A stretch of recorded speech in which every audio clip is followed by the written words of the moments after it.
पूर्व में विधायक रहे ललन पासवान जी, उनकी चर्चाएं चल रही थी, लेकिन उनका इस बार टिकट फाइनल नहीं हुआ। तो अमन पासवान की चर्चाएं चल रही थी, लेकिन अमन पासवान को टिकट न दे के मुरारी पासवान को, जीरो से सीधे हीरो बन गए मुरारी पासवान। नाम लेना चाहूँगी, लेकिन नाम लेना उचित अभी बन रहा है।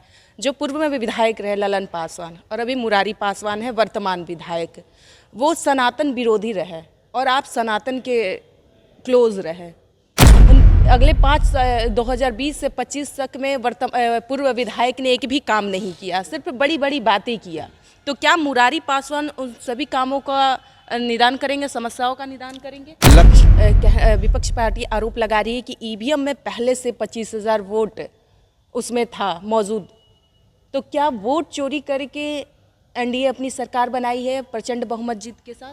किसानों को काफ़ी ज़्यादा क्षतिग्रस्त होता है, लोगों को आने जाने में परेशानियां होती है, बाखरपुर इलाका हो या फिर बहुत से ऐसे तमाम दिगर इलाका है पीरपैंती विधानसभा में। तो क्या उन बाढ़ पीड़ितों के लिए कोई समस्या का निदान करेंगे आप? बड़े वादे तो कर आए हैं, कई कुर्सी मिलने के बाद जब पूरा ऐसो आराम मिलेगा विधायक जी को तो बदल तो नहीं जाएंगे, अपनी वादों पे खरे उतरेंगे ना? फॉर्च्यूनर मिलेगा, 2-4 फॉर्च्यूनर कट्टा लहराएंगे तो नहीं ना? अभी हमारे साथ जो कैमरे के फ्रेम में शख्स देख रहे हैं वो हमारे पीरपैंती विधानसभा से जीते हुए प्रत्याशी हैं, नवनिर्वाचित प्रत्याशी हैं मुरारी पासवान जी। सर, जीत का बहुत बहुत अग्रिम बधाई हो, काफ़ी वोटों से आपने जीत हासिल किया है। धन्यवाद पीरपैंती के जनता के, जिन्होंने हमें इस तरह का प्रत्याशित मत दे करके आपके सामने पूरे बिहार में प्रथम स्थान पर रखने का प्रयास किया। आपने कल जो शपथ लिया वो संस्कृत भाषा में लिया, आखिर क्यों? संस्कृत हमारी दैवीय भाषा है और चूँकि भारतीय शिक्षा का मूल तत्व है संस्कृत, इसलिए मूल तत्व होने के कारण हमारा और जीवन आत्मा में बसता है। इसलिए संस्कृत में शपथ लेकर के अपने आप को गर्व महसूस कर रहा हूँ, ऐसा मैं समझ रहा हूँ। जीतने के बाद पीरपैंती विधानसभा में आप तो लगातार जनता के बीच में जा रहे हैं, आ रहे हैं, उनकी समस्याओं को समझ रहे हैं, सुन भी रहे हैं, लगातार आपकी जनसंपर्क हो रही है। तो क्या आपने जो वादा किया है और उस वादे पे अब अटल रहिएगा, क्योंकि जनता ने आपको जिताने का काम किया है? उसी वादे पर जनता ने हमें मत दिया है, तो वादा को मुकर जाना मेरे और फितरत में नहीं है, क्योंकि उसी वादे के आधार पर हम आगे और जीवन जीने और आगे लक्ष्य साधने का काम करेंगे। वादा मेरा कायम है, उसमें किंतु परंतु नहीं है। जो हमने वादा किया उस वादा को सरकार से और मांग करके पूरा करने का हर संभव कोशिश करेंगे, यही मेरा लक्ष्य है। बात कर लिया जाए सर, तो आपकी चर्चाएं कहीं नहीं चल रही थी कि मुरारी पासवान भी चुनाव लड़ेंगे विधानसभा का, अचानक से आते हैं और उन्हें टिकट मिल जाता है। 1996 से लेकर के क्षेत्र में ही काम कर रहे हैं। एक एक जनता हमको जान रही है, मुरारी पासवान को एक एक जनता जान रही है। हाँ, राजनीतिक गलियारे में चर्चा मेरी नहीं है, ये बात तय है, लेकिन क्षेत्र के गलियारे में तो ज़रूर है। प्रत्येक जन के और मुख में तो मेरा नाम ज़रूर था कि हाँ, मुरारी पासवान भी एक सोशल वर्कर है, एक सामाजिक कार्यकर्ता है, जो समाज के बीच में हमेशा सभी के दुख सुख में निभाता है, भागीदारी करता है। ये तो चर्चा में थे ही, लेकिन जिस प्रकार से लोग जो चर्चा में थे वह उस चर्चा से हम अलग ही दिख रहे थे और हमें अलग दिखना ही अच्छा लगता है, क्योंकि सामने आकर के फ्रेम में आकर के हर काम को करना उचित नहीं है। मैं भी अपने संपर्क में था, अपने लोगों के संपर्क में था कि सेवा करने का मौका मिलता तो बढ़िया होता। तो लोगों ने पसंद किया, भारतीय जनता पार्टी ने मुझे इस लायक समझा, शीर्ष नेतृत्व और प्रांतीय नेतृत्व मुझे इस योग्य समझा, पीरपैंती के योग्य समझा और उन्होंने टिकट देकर, और जब भारतीय जनता पार्टी ने टिकट दे दिया तो क्षेत्र के जनता तो स्वयं जागरूक हैं। उन्होंने अपने कैंडिडेट को स्वयं हाथों हाथ लेकर के सामने जिता करके पूरे बिहार में 1 नंबर पर लाके खड़ा कर दिया। जीरो से सीधे हीरो बन गए मुरारी पासवान, किन कारणों से? बहुत सारे नाम चल रहे थे, जो मतलब पूर्व में विधायक रहे ललन पासवान जी, उनकी चर्चाएं चल रही थी, लेकिन उनका इस बार टिकट फाइनल नहीं हुआ। तो अमन पासवान की चर्चाएं चल रही थी, लेकिन अमन पासवान को टिकट न दे के मुरारी पासवान को, जीरो से सीधे हीरो बन गए मुरारी पासवान। मुरारी पासवान सत्य सनातन का घोतक है, चूँकि हम सत्य सनातन को स्वीकार करते हैं। सनातन ही मेरा जीवन है, सनातन ही मेरा पद्धति है, सनातन ही मेरा श्वास है। हर उठते बैठते ही सनातन ही मेरे लिए है और सनातन को मानने वाला व्यक्ति को कभी निराश नहीं होना चाहिए, और जो सत्य को स्वीकार करता है, ईश्वर को मानता है, उसे कभी निराश नहीं होना चाहिए। सारा कार्य भगवान पर छोड़ करके आगे का लक्ष्य तय करते रहना चाहिए। भरोसा ईश्वर पर करें और परिश्रम करते जाइए, परिणाम की चिंता नहीं। वही हाल मेरे साथ भी है।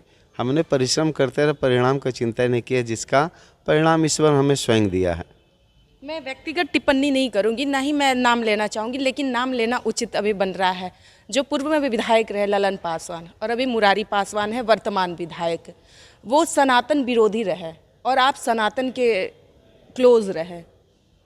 कहीं उनकी सोच, उनकी पद्धति रही है। उनके विषय को वो अपने ब्रेन से हम क्यों रगड़ने जाए, अपने बुद्धि से क्यों रगड़ने जाए। वह कहा जाता है कि संगठन जैसा था वैसा संगठन ने भी निर्णय लिया, क्षेत्र के जनता ने भी निर्णय ले चुका। उस विषय पर हमें बोलकर अपने को और क्या बताएं कि इधर उधर बोलना उचित नहीं है। हम क्षेत्र के जनता के विकास के लिए आए हैं और उन्हीं के विकास के विषय में चिंता करूंगा।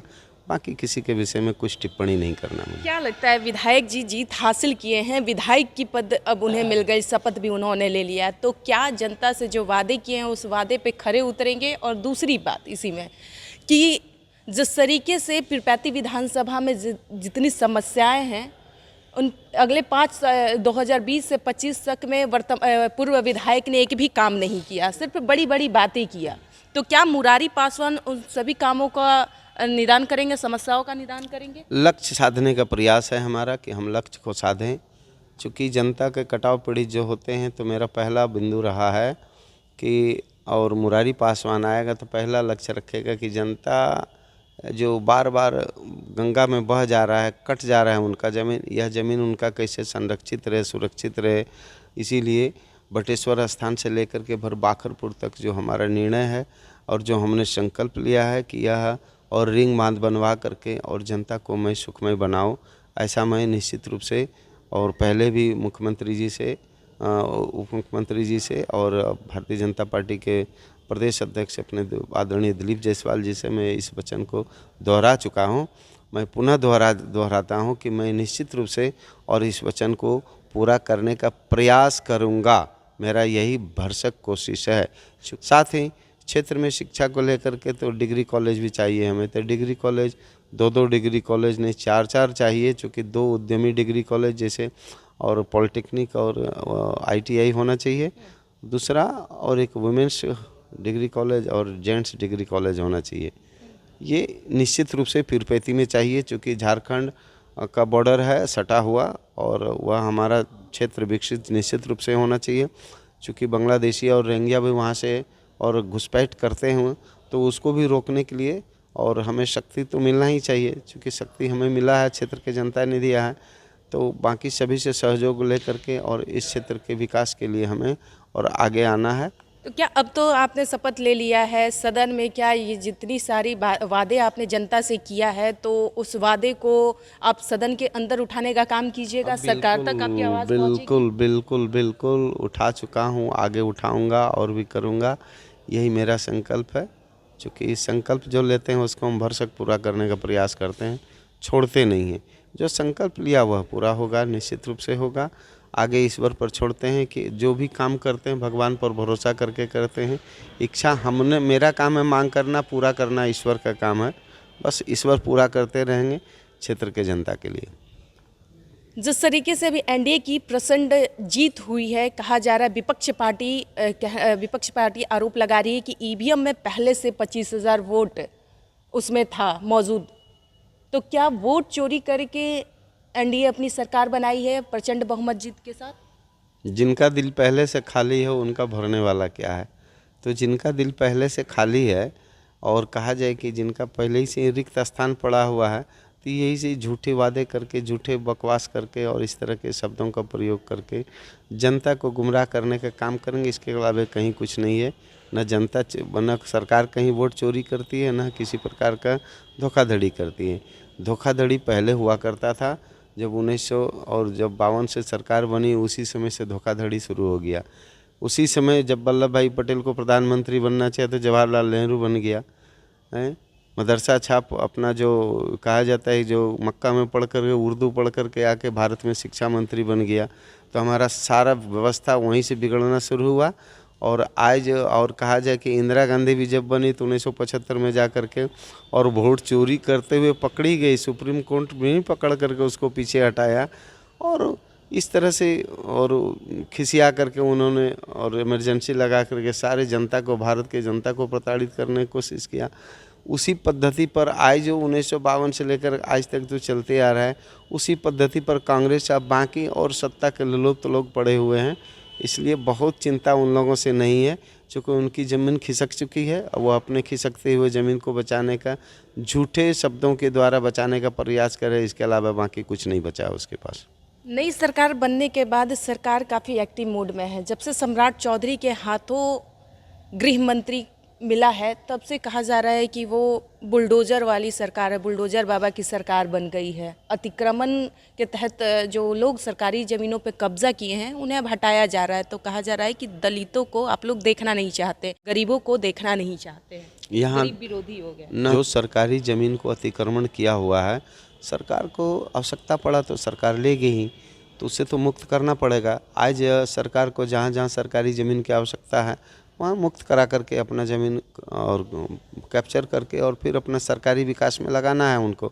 तो इसमें अतिक्रमण मुक्त क्या होता है भाई, कोई भी व्यक्ति करता है। सवाल उठता है, अब उठ रहा है विपक्ष के तरफ से, तो क्या जो दलित हैं, जो सड़क पे रह रहे हैं, जब अब तक सरकारी ज़मीनों पे रह रहे थे, तो क्या उन लोगों का वोट नहीं मिला है सरकार को?